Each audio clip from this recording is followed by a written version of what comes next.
부흥이라는 한글 단어는 성경에 딱 한 번 나옵니다.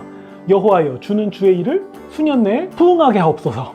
그래서 부흥을 주제로 하는 수련회나 집회는 이 성경 말씀을 주제의 말씀으로 삼거든요. 주의 일을 수년 내에 부흥하게 하옵소서.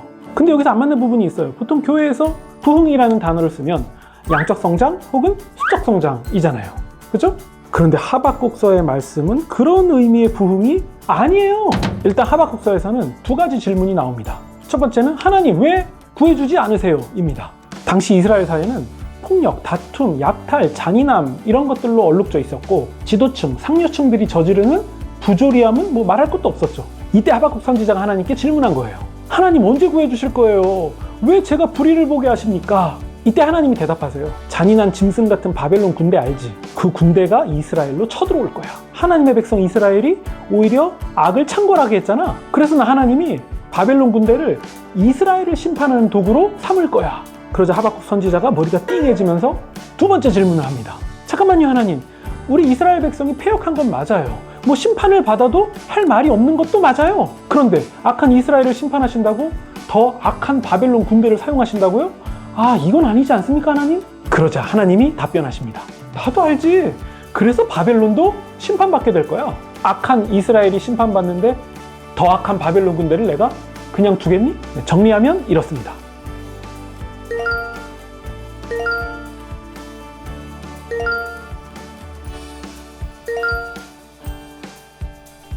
그래서 하박국 선지자가 이런 결론을 내리게 됩니다. 아, 하나님은 다 계획이 있으시구나.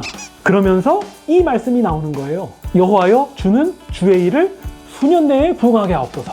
이 말씀을 날 것 그대로 바꾸면 하나님의 뜻대로 망하게 해주세요. 하박국 선지자가 외친 부응이 바로 이거예요. 이스라엘 사람이든 바벨론 사람이든 똑같이 교만하고 정직하지 못한 현실과 사회, 하나님을 떠난 모든 인간들의 악과 부패와 교만, 이 모든 것들이 망하게 해주세요. 이 모든 것들이 속히 끝나는 날이 오게 해주세요. 바로 이 뜻이었던 겁니다. 왜죠? 그럼 왜 망하는 게 부흥이죠? 역설이지만 망해야 살기 때문이에요. 바울 사도도 같은 말을 한 적이 있잖아요. 옛 자아가 예수님과 함께 죽고 다시 예수님과 함께 사는 것. 그러니까 진정 살기 위해서 망하는 것. 하박국 선지자가 외친 부흥이 바로 이것입니다. 그러면 왜 참된 부흥 운동에 항상 회개가 따라왔는지를 이제 좀 알 것 같지 않습니까? 그런데 한 가지 조심할 점이 있어요. 수적 성장, 양적 성장은 부흥이 아니다? 그건 아닙니다. 단지 탐욕과 비정상적인 방법으로 숫자를 늘리려고 한다던가 혹은 그런 현상이 부흥의 전부인 것으로 착각하는 무지, 또 부흥이라는 단어 뒤에 실상은 우리의 검은 속내와 탐욕을 숨겨놓는 이런 것들이 문제인 거지, 넓게 보면 수적 성장, 양적 성장도 부흥에 분명히 들어있어요. 하나님의 뜻대로 성장하는 거라면 당연히 부흥이 맞죠. 아무튼 하박국 선지자가 외친 부흥은 숫자가 늘어나고 재산이 늘어나는 이런 것들이 아니라는 점. 그래서 같은 맥락으로 굉장히 많은 숫자가 모인 집회, 긴 시간 동안 끊이지 않는 예배, 열광적인 분위기와 감정으로 압도되는 그런 예배가 일어났다고 해서 그것이 부흥이 일어난 거라고 흥분할 필요도 없죠. 사도행전을 보면 한 날에 신도의 숫자가 3,000이나 늘어나는 굉장한 집회가 일어난 적이 있습니다.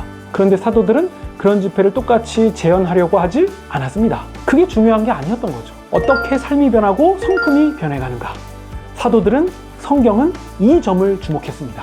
그렇다면 도무지 변하지 않는 완고한, 완악한 나와 우리가 예수님 안에서 완전히 쫄딱 망하는 것, 그리고 예수님 안에서 다시 살고 새로워지는 것, 이것이 우리의 삶과 또 예배와 집회에서 일어나는 것이 부흥이 아니겠습니까? 그런 자들이 의인이고, 그런 의인들이 이 악한 세상에서 믿음으로 말미암아 살고 이기는 것, 바로 이것이 하박국 선지자가 우리에게 전하는 부흥입니다.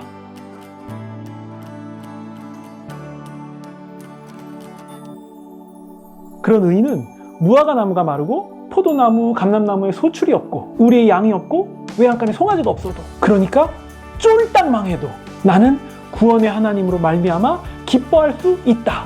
이렇게 고백을 할 수 있는 겁니다. 망한다. 이 개념으로 보니까 뭔가 착착 들어맞는 것 같지 않습니까? 그렇다면 여기서 끝!